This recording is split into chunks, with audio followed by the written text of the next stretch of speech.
Good morning, everyone. My name is Daniel Serwer. I direct the American Foreign Policy and Conflict Management programs here at SAIS.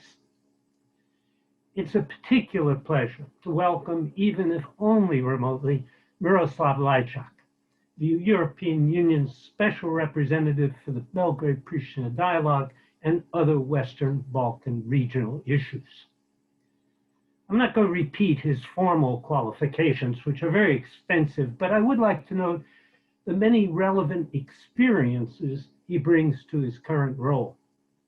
He knows the Balkans well. Having served in Montenegro and Bosnia, he speaks the region's most common language, whatever you want to call it. He has extensive connections within the European Union and its member states, as well as in the US and elsewhere, including the United Nations.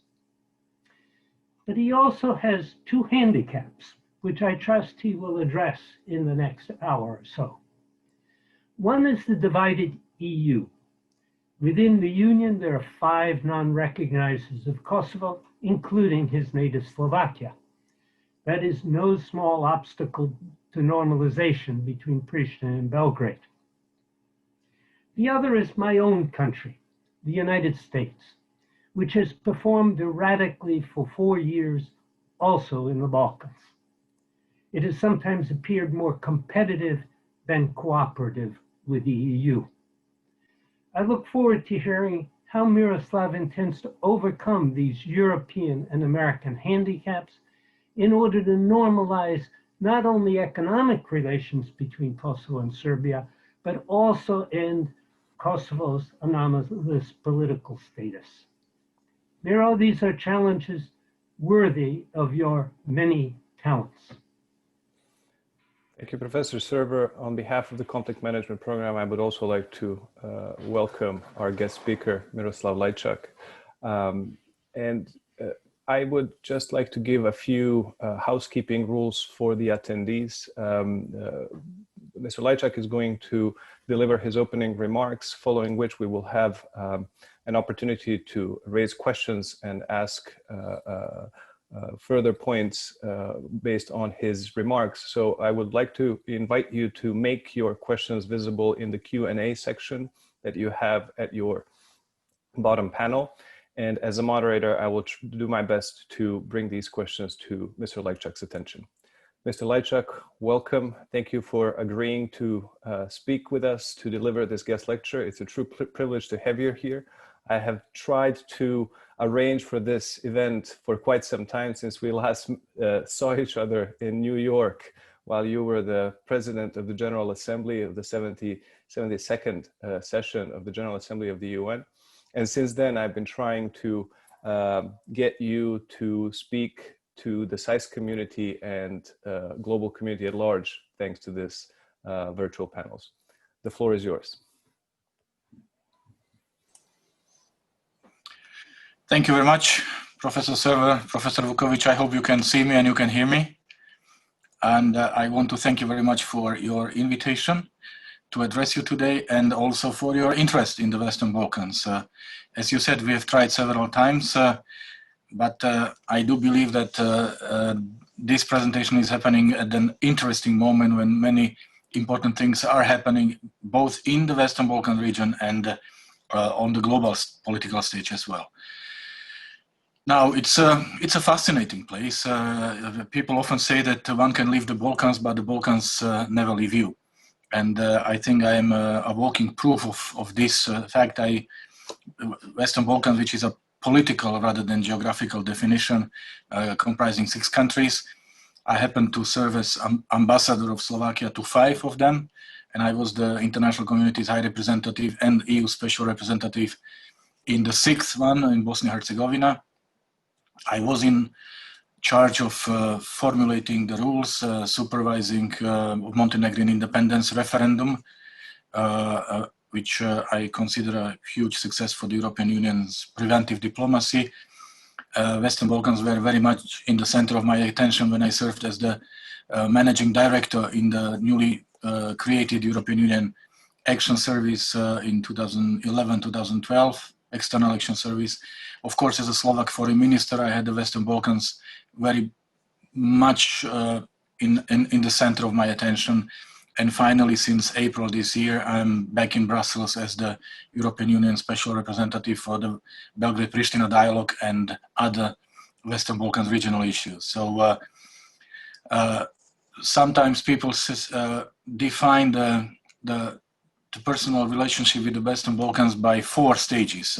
It starts with interest, then it becomes passion, then it turns into obsession, and then it ends up with addiction. And that's where we are, many of us. It's a region of some 20 million people with a territory less than the one of Romania.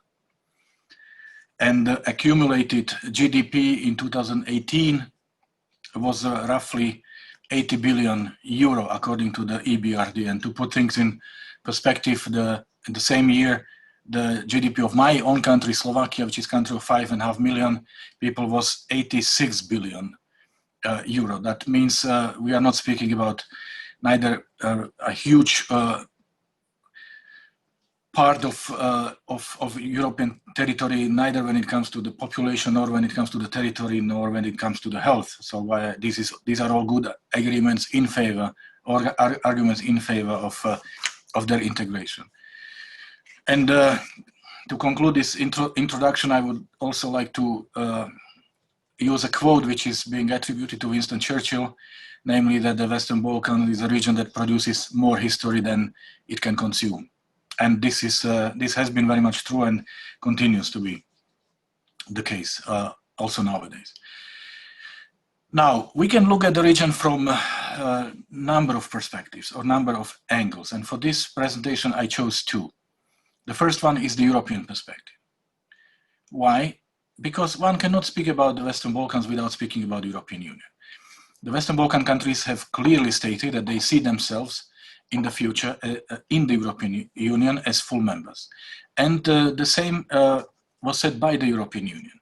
We all know that back in 2003 at the Thessaloniki summit, European Union stated that the future of the Balkans is within the European Union. And 17 years later, this year, recently in the State of the Union address delivered by the President of the European Commission, Ursula von der Leyen, she stated, and I will quote, "The future of the whole region lies in the European Union. We share the same history, we share the same destiny. The Western Balkans are part of Europe and not just a stopover on the Silk Road." So the words are very clear. Why is it so? Because it was in the Balkans in the 90s where the Europe's post-Cold War security order was shaped. And it is the reality still today that this painful past of the Balkans is still overshadowing much of today's reality. But at the same time, I want to stress very clearly that the Western Balkan states have very much in common, more than they sometimes admit. And it's not only the common history, but also their strive for a common European future. We cannot change the past, but we can learn from it. And we can learn, and we shall do so in the interest of building more solid, more equitable, more prosperous, and more inclusive societies for today and for tomorrow. And if you ask me, the European integration is the best way to overcome the legacy of the past and to build a better future for the Balkans. So, looking from the EU perspective, we can divide the Western Balkans 6 into 3 groups. The first group are the 2 which are already in the process of negotiating their accession into the European Union. Montenegro started the process in 2012 and is most advanced because up to today it has opened all negotiating chapters. You know that it's a political process, but also based on technical criteria. There are 33 to 35 chapters that need to be opened and closed. So Montenegro has opened all 33 chapters, has closed 3. And the second most advanced country is Serbia. started its accession negotiations in January 2014, and as of today has opened 18 chapters and closed 2. But I must also say that 0 chapters were open in 2020. So this year there was no progress for Serbia. Then the second group, there are 2 countries, namely Albania and North Macedonia, which were already invited to start accession negotiations, and this happened in March this year, and are currently in the process of defining what is called the negotiating framework. So that means agreeing the exact procedure of their negotiation. So they are I would say on their way. And then the last group, it's the remaining 2, Bosnia and Herzegovina and Kosovo. They are in the pre-accession process. They are not yet candidate countries. Among other things also because they both have issues that need to be addressed first. For Bosnia and Herzegovina, it's the functionality of the state. And for Kosovo, it's to achieve its universal recognition by the entire international community. European Union has invested heavily into the region, by all means, politically, also financially. We have selected more than 10 billion euros for each financial perspective, which is the 7 years period. Why is it so?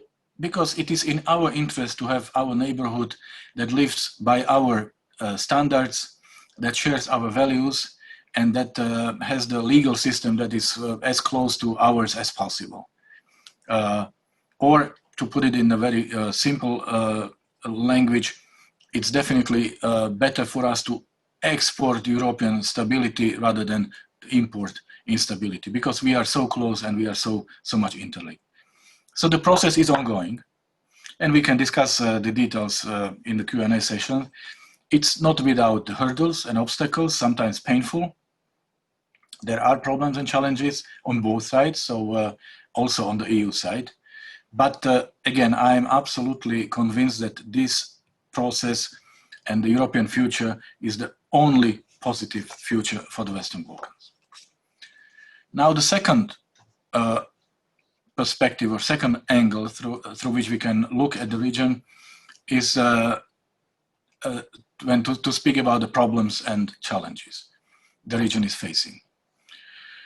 Because unfortunately, there is no such thing as a quiet period in the Balkans.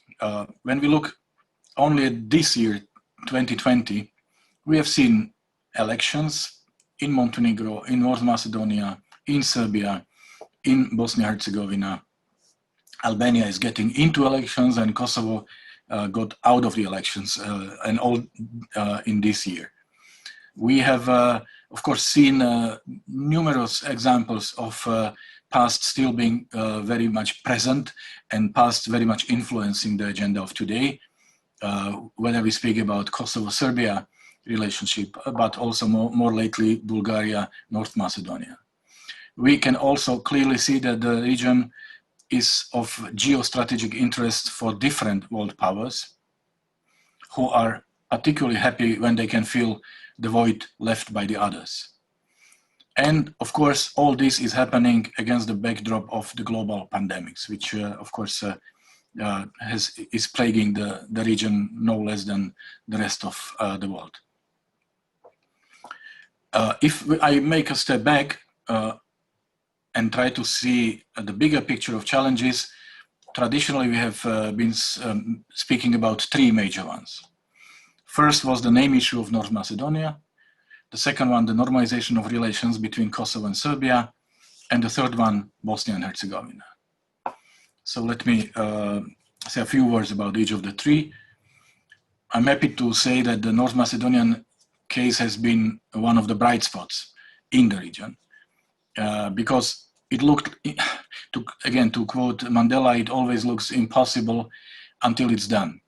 So it looked impossible to address the name issue of Macedonia or former Yugoslav Republic of Macedonia until it was done. I should first mention the bilateral friendship treaty between Macedonia and Bulgaria that was signed in 2017, and then the major achievement, the Prespa agreement with Greece, signed in 2018. And they have accomplished something that truly looked impossible. And why it was done? Because there was a leader who demonstrated leadership, vision, and courage. And I'm speaking about Zoran Zaev, the Prime Minister of North Macedonia, who had all these qualities and accomplished something that a number of his predecessors were unable or unwilling to. As a consequence, as a positive consequence, North Macedonia joined NATO and is about to start the real EU accession negotiations. Unfortunately, right now, and this is the development of this week, this process is being blocked by Bulgaria, and the reason is different interpretation of their shared history. But I really hope that we will be able to start the real negotiations with North Macedonia still this year. Then the second challenge is the relationship between Serbia and Kosovo, and that's exactly the core of my current job. I'm tasked by the EU member states to facilitate the negotiations between Belgrade and Pristina on a comprehensive normalization of relations between Serbia and Kosovo, an agreement that will deal with all outstanding issues once and for all, the agreement that will be in line with the international law and also European acquis, that means European legislation. So this dialogue and achieving of this agreement is the key to their respective European path. This agreement should, and I have no doubt it will, contribute to the stabilization of the region and will unblock so much more for the region. That's why the region is following very closely the progress of the dialogue, because first, there are Serbs and or Albanians living in every country of the region.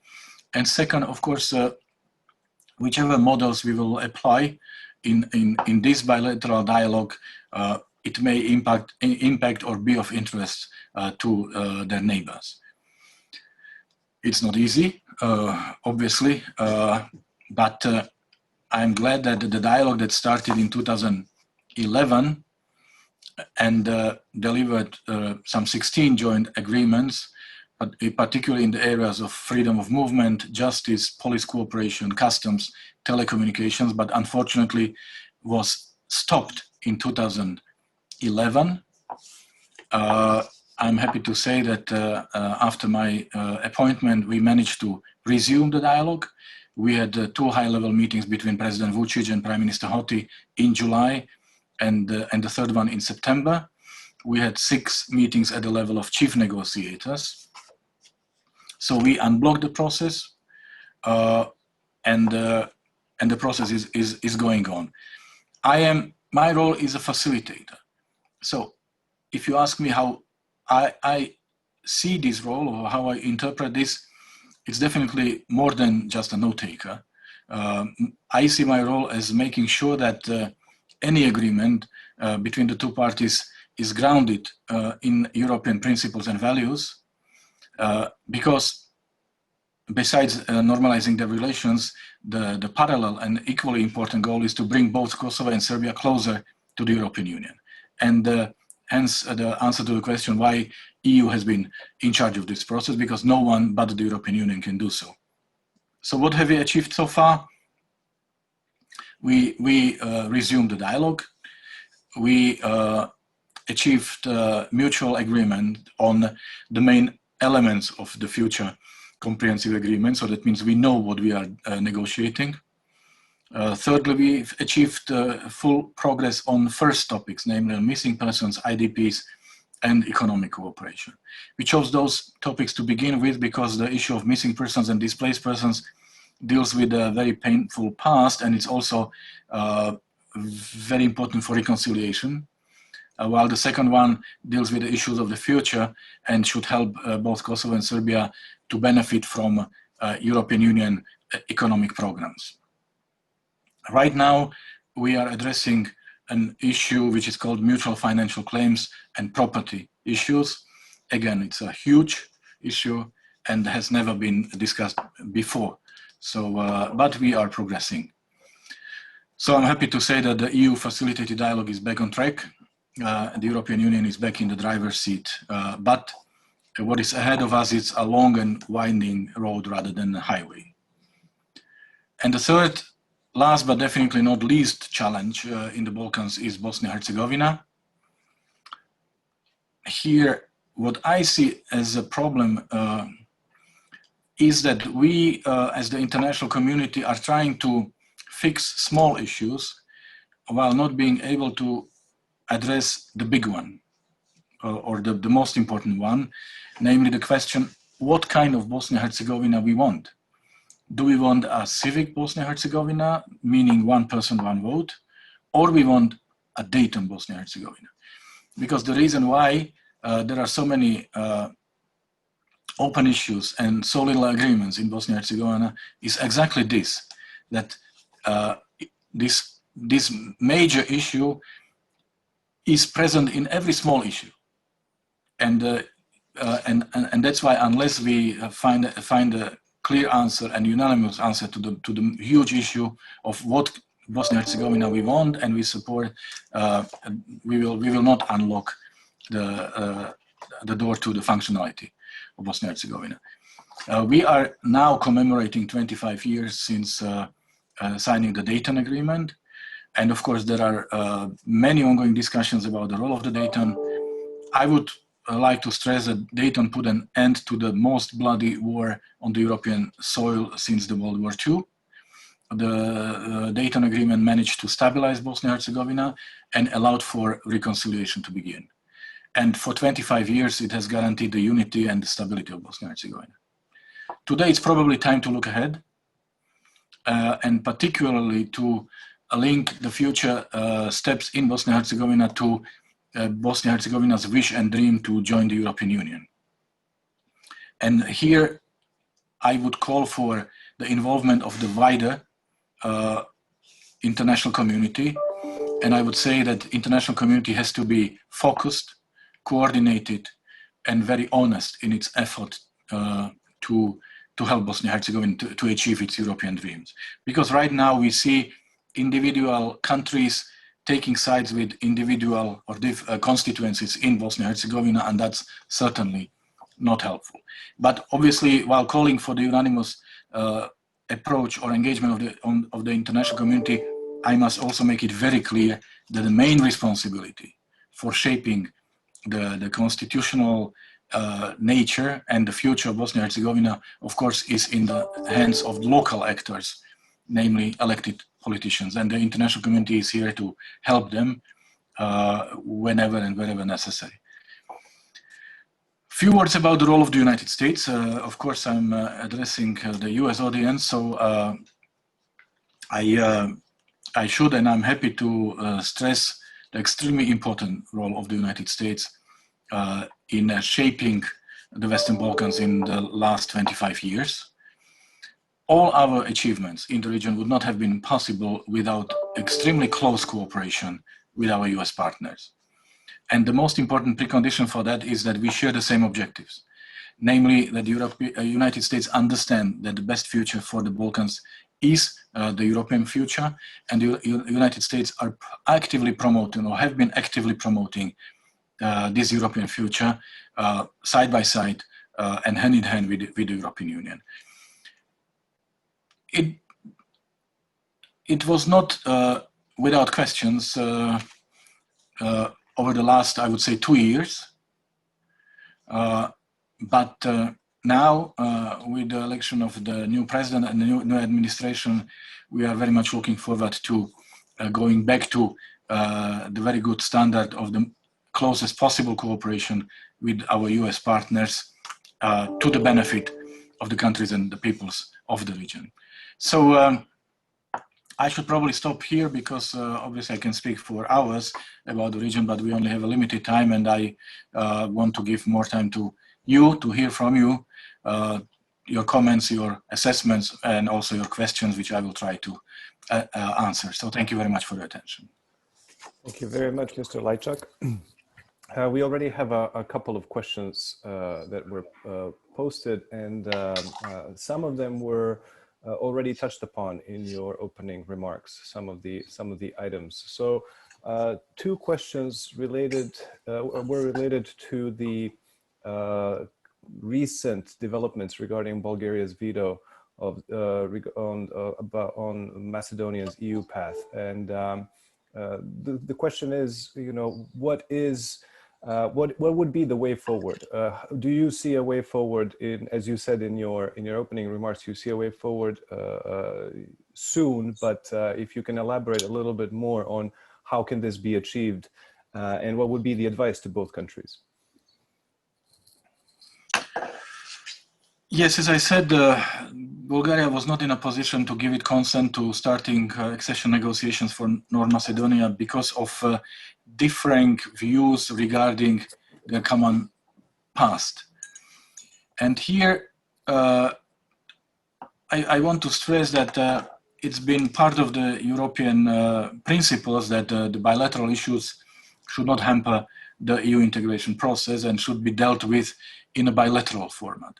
The second point I would like to make is that there are many open issues related to the past between a number of EU member states, but they have not been used against each other in the context of accession negotiations. Because look, if we accept this as a principle, that would have a dramatically negative impact on future enlargement. I mean, when we speak about the countries of the Western Balkans, there are issues related to the past, particularly to the recent past, practically between every country in the region with regard to this. So we must insist on really separating the interpretation of the past from the EU integration process. This is also about the credibility of the enlargement process and the credibility of the European Union. EU is a very noble club. You know, we don't shout at each other. We don't twist each other's arms. We expect every member to behave responsibly and in a mature way. Bulgaria is now saying that they want the legal guarantees of accepting their views. So you can have probably guarantees that the issues will be addressed, but you can not demand that someone will accept your interpretation of the past. So it's not easy, but we still have time. The goal has been to have the first intergovernmental conference with North Macedonia before the end of this year. So we still have some 6 weeks, I would say, and everybody knows what's at stake. So I am a cautious optimist. I simply cannot imagine like entering the 2021 without having done this intergovernmental conference. So I trust the European diplomacy and I trust the wisdom of our Bulgarian partners. Thank you very much. To follow up now on the three groups that you were talking about, North Macedonia and Bulgaria being one, the last one that you mentioned was the issue of the constitutional order in Bosnia and Herzegovina. A slightly maybe more specific question by our colleague from SAIS, Mike Haltzel. Does the European Union think that the constitutional reform in Bosnia and Herzegovina is essential and feasible? And if yes and yes, is the EU prepared to cooperate with the Biden administration to facilitate such constitutional reform? Do you see a partner in the new administration in the White House? You know, when I was about to take over my job as the High Representative in Bosnia and Herzegovina, which was in the summer of 2007, the constitutional reform was one of the two big issues on my agenda back then. So it's 13 years ago. And the two biggest issues were constitutional reform and the police reform. And I came in Sarajevo shortly after a huge constitutional reform was prepared and almost adopted in the parliament, so-called April package. But unfortunately, this reform was short of, 2 votes, and it failed. Many people are saying that this was the turning point from which the functionality of Bosnia and Herzegovina has worsened. Now, that constitutional reform was the reform which was promoted by the international community. And this is not a good way forward. Bosnia and Herzegovina is an internationally fully recognized country, member of every international organization they wanted to join so far. They have had set of democratic elections that have met international standards. So that means their politicians have full legitimacy, and they should have the credibility and ability to address these issues. Sometimes you know very well that the symbolism plays a very important role in the region. So sometimes citizens or political parties, politicians stick to the document saying this must not be touched, this must not be open. Look, Slovakia's constitution is 27 years old and has been amended 22 times. Obviously, because the countries are evolving, developing, and the world around us is changing. And you have to respond. You are joining international conventions, which of course have the superiority over your national legislation. Obviously, the EU accession process requires, without any doubts, to amend your constitution because you are delegating part of your sovereignty to the European Union. So we really have to have a pragmatic look at these issues and not dogmatic one. That's one thing. So for Bosnia and Herzegovina to move more, effectively and more rapidly on the European path, it will have to undertake a constitutional reform. There is no doubt about it. But what makes it particularly complicated in Bosnia and Herzegovina is this fundamental issue. What kind of state Bosnia and Herzegovina is?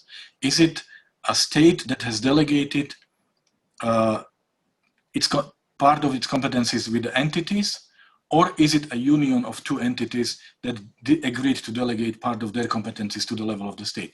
And you know that the interpretation of this question in Sarajevo and in Banja Luka is totally opposite. And that's why we have this permanent fight. Many people are saying that in Bosnia and Herzegovina, peace is continuation of war through different means.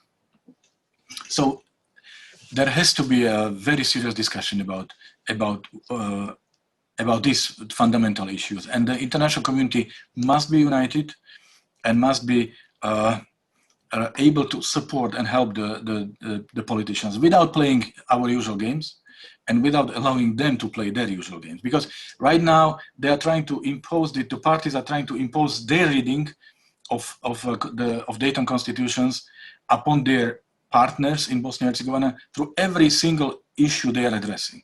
And that's why we have so many, dead ends on so many issues. So time is coming to address these issues, but again, no imposition, no forcing.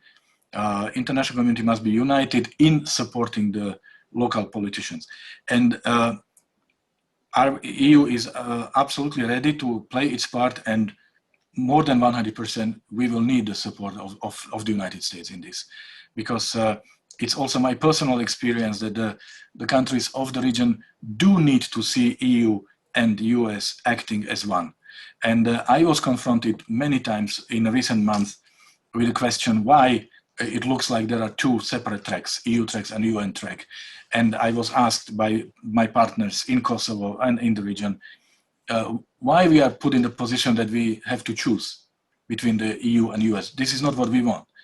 And my answer was, this is not what we want either, but unfortunately we found ourselves in such an unfortunate situation, but I really believe that it's over now, and we have always been ready to work very closely with the US, and I believe that US is now ready to do the same.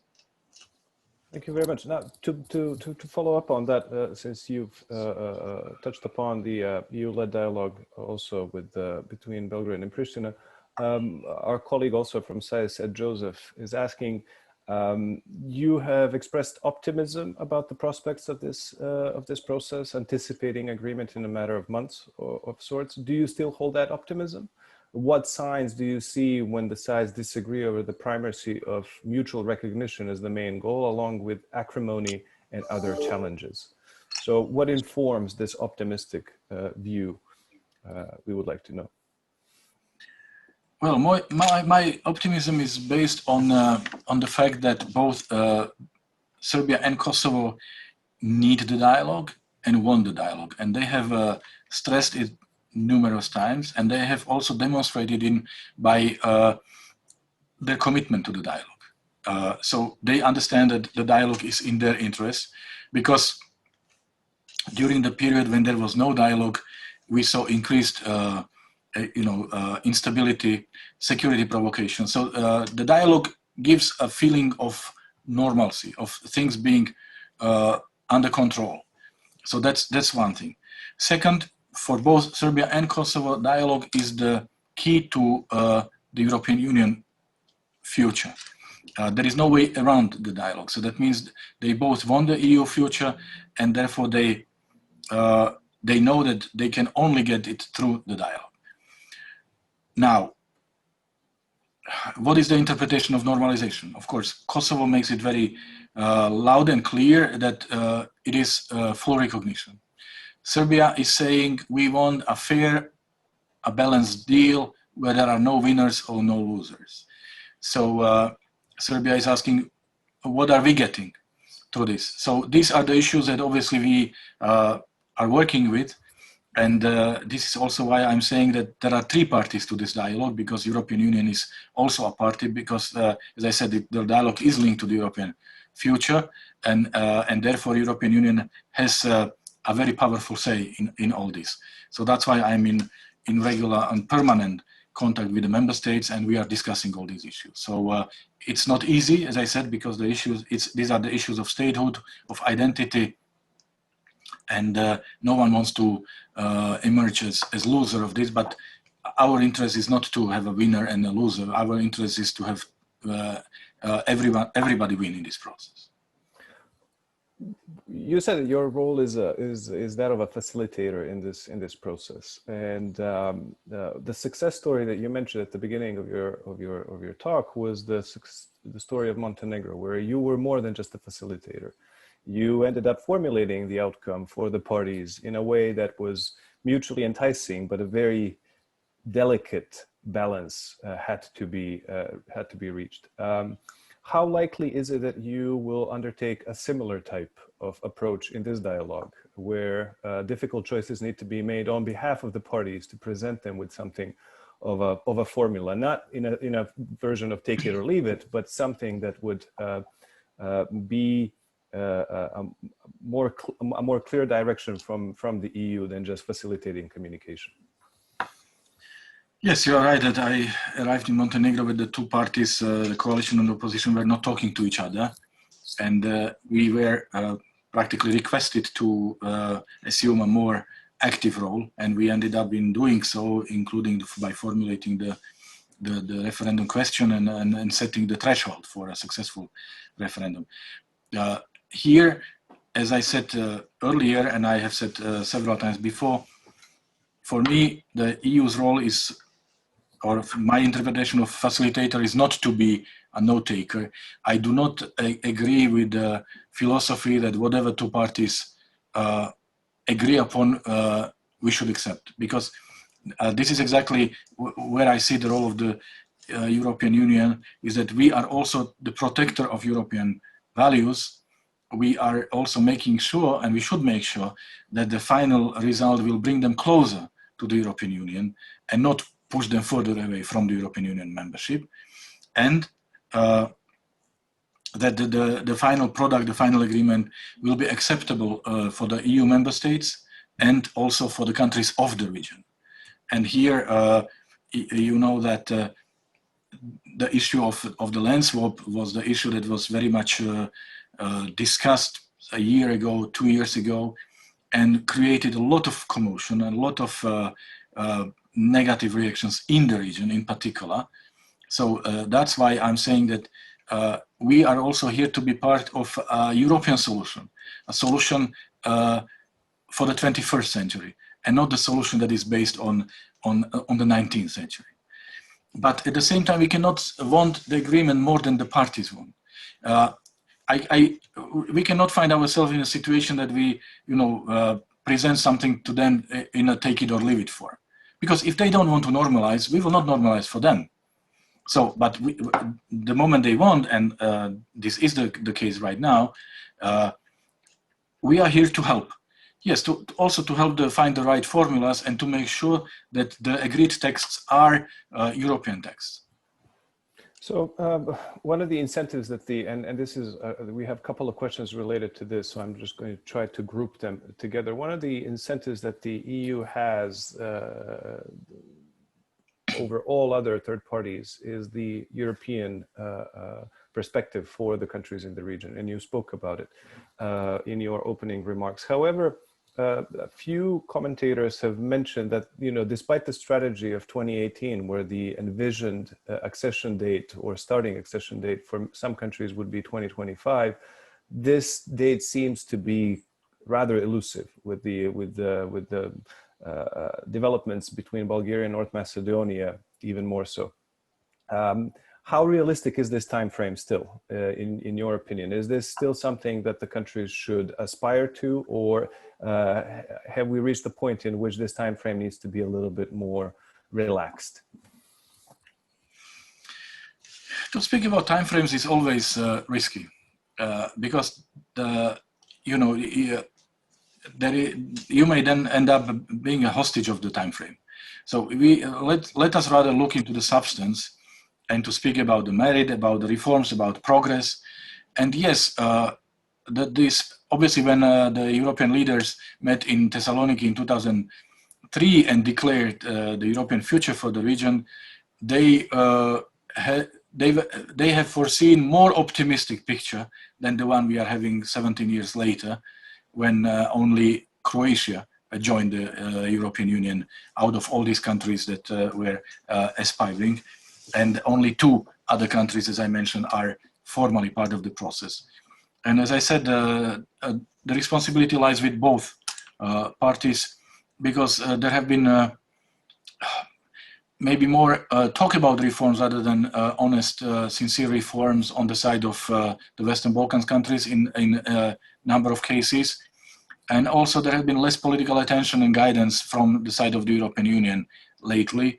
And European integration process has turned into more technical process, although, as I said, it's a profoundly political process in the first place. So it looked like we were playing game with each other, our partners telling us that they want to reform, and we were telling them that we want them to join EU as quickly as possible, but neither party was very sincere. But the reality shows that there is no other way. I mean, there is no alternative. There is no vacuum. And, sometimes it's really an irony to listen some colleagues complaining about the role of third actors in the region. But the third actors are only filling the void which was left because of the European Union's disengagement. No one can question European integration, and no one can compete with European integration, provided it's really tangible. And the fact is that we have also moved the goalpost a couple of times in the past. We have come up with additional conditions in the past. So it was all discouraging to our partners. Therefore, with this new European leadership, we restarted the process in earnest. There is no doubt that President Michel, President von der Leyen, High Representative Borrell do believe in the EU membership. The fact that the European Union appointed someone, I mean, I'm speaking about me, in a senior ministerial rank to look after the region 24/7 is also a very strong sign that High Representative cannot dedicate 24/7 attention to one region of the world, but he has someone who is doing it with him and for him.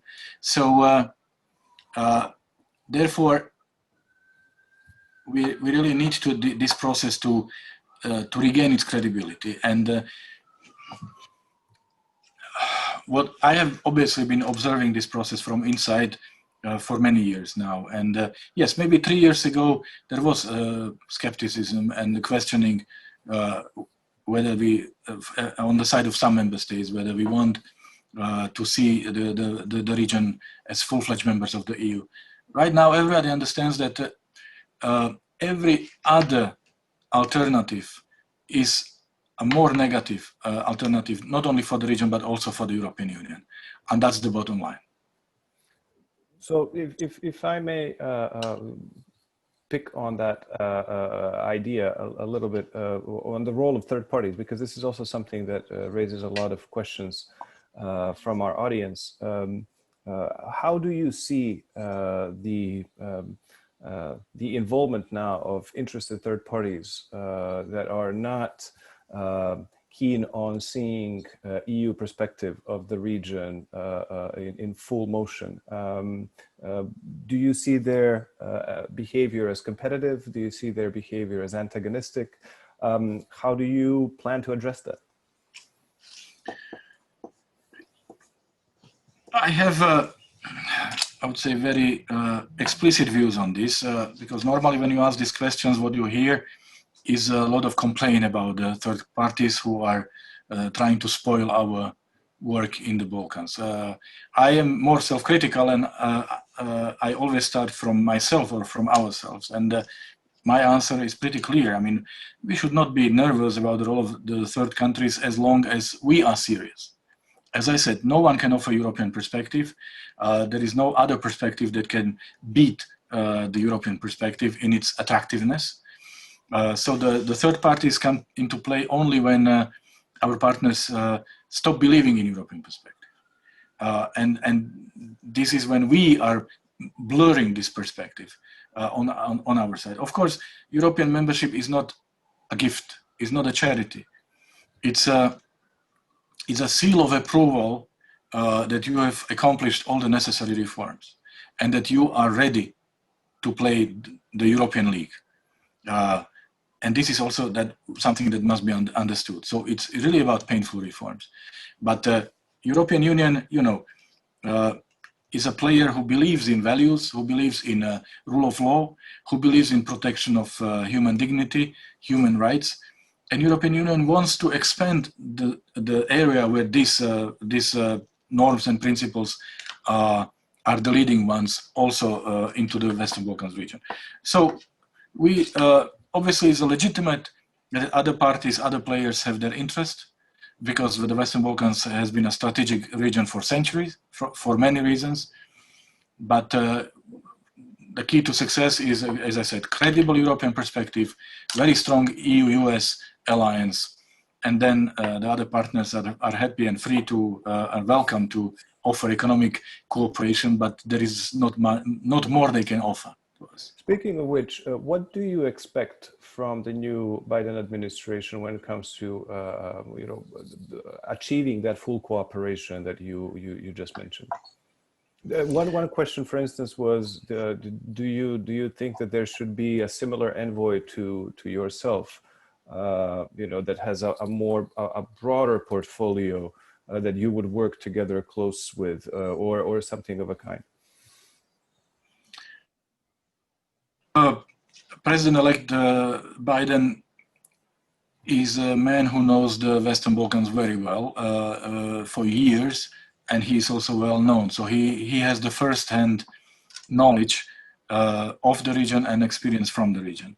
Second, his team consists of people who meet the same criteria, people who knows the Balkans, and we know them, and we have worked with them perfectly in the past. So I have highest expectations from the new administration, because these people never had any dilemma about the role of the EU, about the role of the US, and about our common endeavor, common goals in the Balkans. So that's first. It sounds like a phrase or cliche, but that's what I really believe in and expect.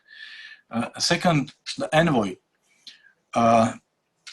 Look, there is an envoy, Matt Palmer, who is the envoy for the region. We are in regular contact with Matt. We know each other very well for years. Matt knows the region, and the region knows and respects him very much. So in that case, it's good to have someone who deals with the region on behalf of the administration. At the same time, you know, it's naive when some people in the region believe that US will appoint the envoy and the envoy will sort out the region for us and we'll do it in the way we want it. So no envoy can, you know, sort out the relationship between the three constituent people in Bosnia and Herzegovina. It's for them to do. So that's why, yes, envoy, but don't expect that the envoy will do your homework. We all have our roles and our responsibilities, and we have to respect those. You know, speaking about the accomplishments and how the process should be owned by the parties, what kind of milestones do you foresee in the future for the dialogue? What kind of thresholds do you aim to achieve? And if you can kind of help us get a clearer picture of the sequence that you are planning for.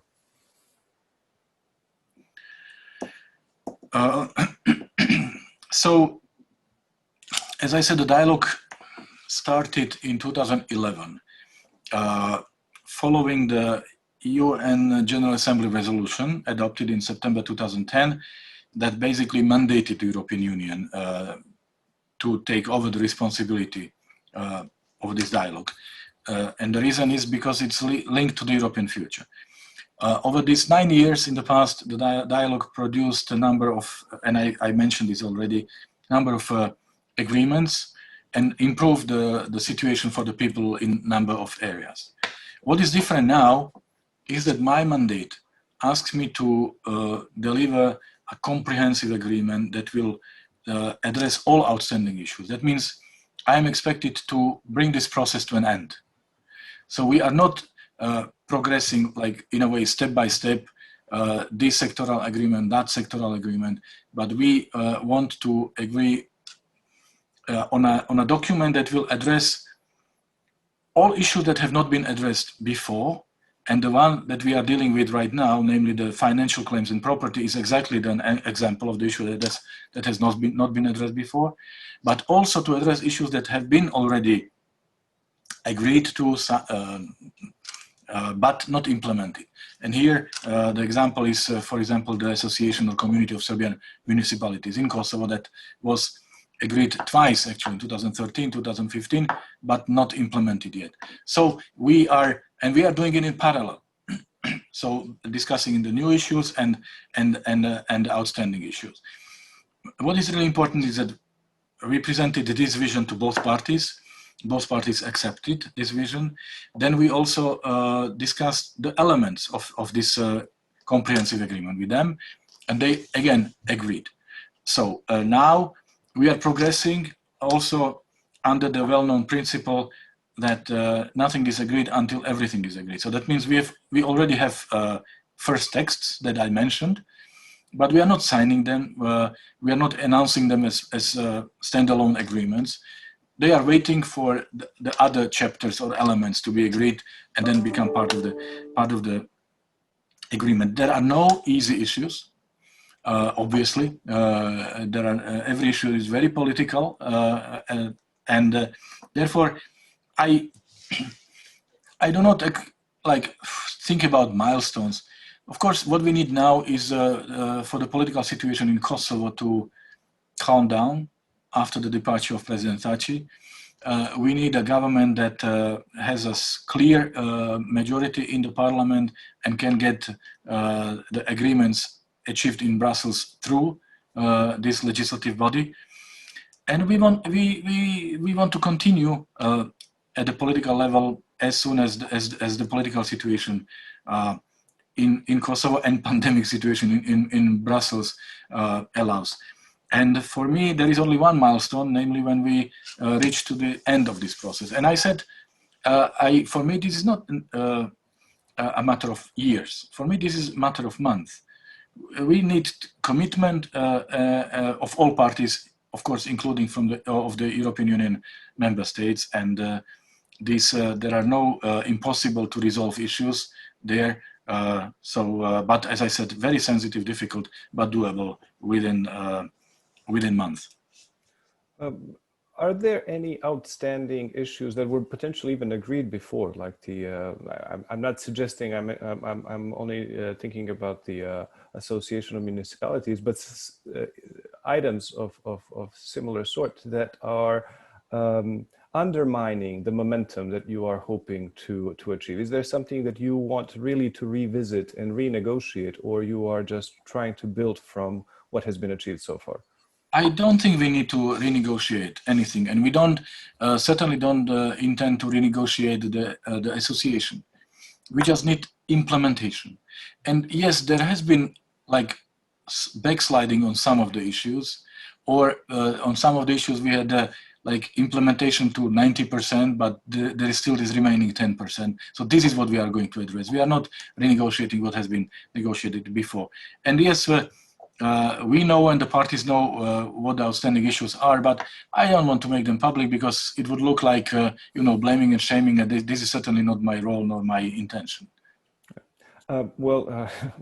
Trying not to pit blame onto anyone, if we just move the focus a little bit to Brussels and to the EU, how much do you think the fact that still 5 member states of the EU that don't recognize Kosovo, how much does that, and your country including, impacts the dialogue? How much does that influence the overall dynamics? There is certainly no negative impact. I would say maybe to the contrary, because you know, the countries that have not recognized also need an impulse to reconsider their positions. And you know, in my previous reincarnation as the Slovak Foreign Minister, when I was confronted with the question when Slovakia will recognize Kosovo, my answer was, give me a good news, give me a good reason to go to the parliament and say, now is the time. You know, and for me, the dialogue is the perfect avenue. So I cannot speak for all 5. I cannot even speak for Slovakia in my current position, but I can tell you that they are following twice as attentively in this process. And of course, there are signals that if there is normalization between Serbia and Kosovo, there is no reason not to have normalization between those countries and Kosovo. So therefore, the dialogue, as I said, goes way beyond the relationship between Kosovo and Serbia. And the position of the 5 has certainly not been any obstacle in this process at all. So there is no need to overestimate it. So if that is not a burden, one of the things that the dialogue has is a broader impact than just to the 2 parties that are negotiating and you as a facilitator. As you said, nothing happens in a vacuum. Neither does this process, especially when it comes to the region. Everyone in the region is really attentive to hear what the solution is going to be and how it will impact them. And a very sensitive topic has been, and you've touched upon it briefly, was the issue of territorial swaps. And not many countries in the region were very eager to see that through. How much of those voices are still impacting the dialogue? How much is that topic still close to the table? I'm not going to suggest that it's on the table, but is trying to find its way to the table. You know, the landscape is off the table today. And also it has really generated very negative reaction in practically all over the region, or in most of the countries of the region. Different intensity, but I have heard many times from many high-level partners that this would mean opening of the Pandora's box. And as I said, I really want to make sure that we are bringing a solution, European solution of 21st century. And Europe of 21st century is not solving its issues by redrawing borders according to ethnic lines. European way is the way of building multi-ethnic democracies.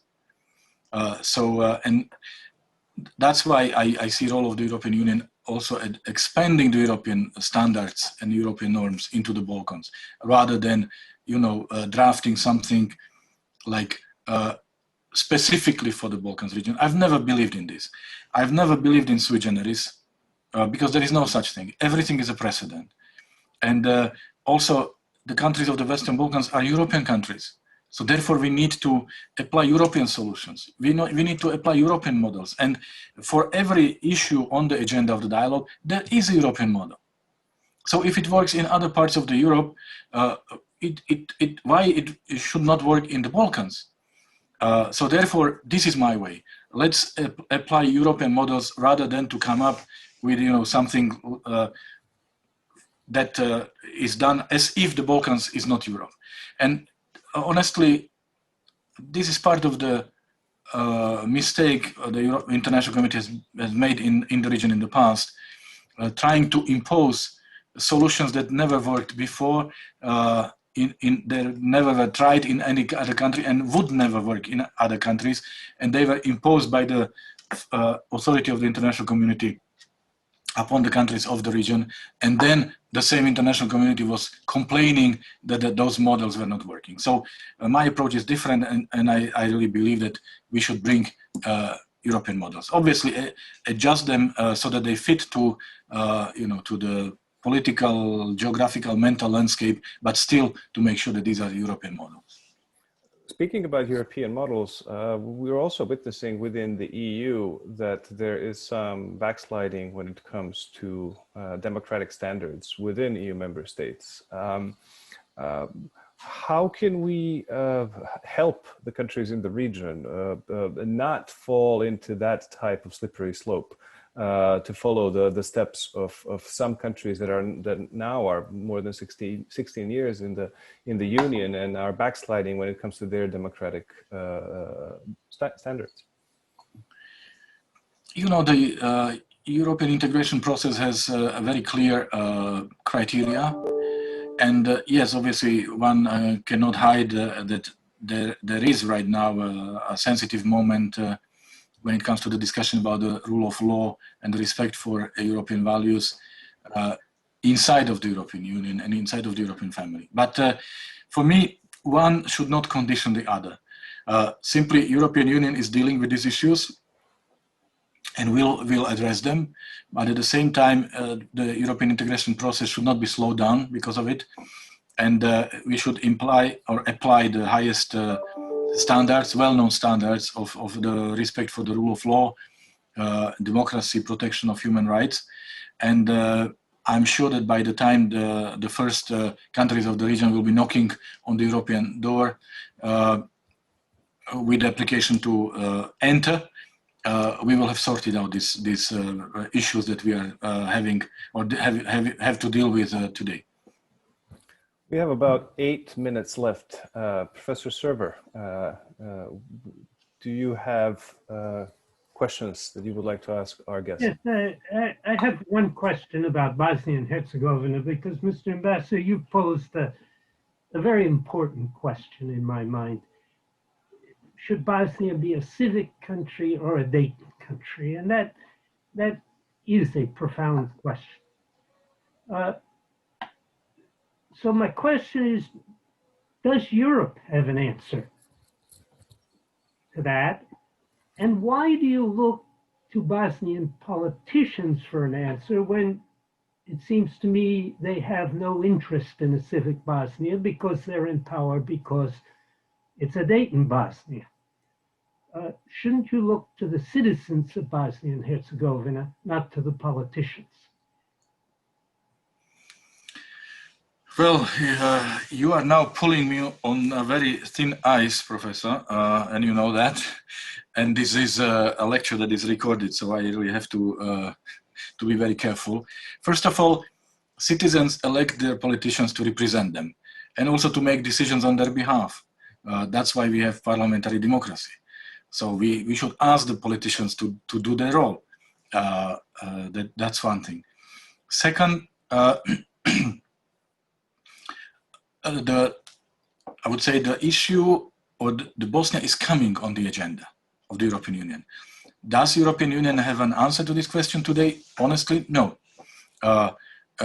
Right now, European Union is very much, focused on the dialogue, on what I'm asked to try to help with. And we believe that, we should address the problems or the challenges one by one. So the name issue has been fortunately positively solved. We are now addressing the issue of the dialogue, normalization of relations between Kosovo and Serbia, and then Bosnia and Herzegovina comes as the last and next for that. And it will require, as I said, very serious engagement of the international community, and of course it will be a challenging task for the local politicians. But right now, as you know, it looks like the three constituent people have their fan clubs among the international community, and we are sort of fighting the proxy fight on their behalf, and obviously this leads nowhere. So we need to have one interpretation of what it is in close communication with the politicians in Bosnia and Herzegovina. And obviously I do not dare to say what the solution should be, because this is not for me. I might have my opinion and I might share it if asked, but it's certainly not today and not now.